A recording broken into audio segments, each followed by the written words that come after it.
நேற்று இருந்தவங்க இன்னைக்கு இல்லை, இன்னைக்கு இருக்கிறவங்க நாளைக்கு இல்லை.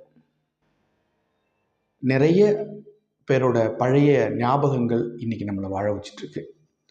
எவ்வளோ நமக்கு நெருக்கமான உறவுகள், எவ்வளோ நமக்கு நல்ல விஷயங்கள் கெட்ட விஷயங்கள் செஞ்ச சக மனிதர்கள்லாம் இன்னைக்கு இல்லை. ஆனால் அவர்களுடைய நினைவுகள் இன்னைக்கு நம்மகிட்ட நிறையவே இருக்குது. அதே மாதிரி நாமளும் வேறொருவருக்கு நினைவாக மாறுகிற வரை நினைவாகவே போகிறது தான் நம்முடைய வாழ்க்கை.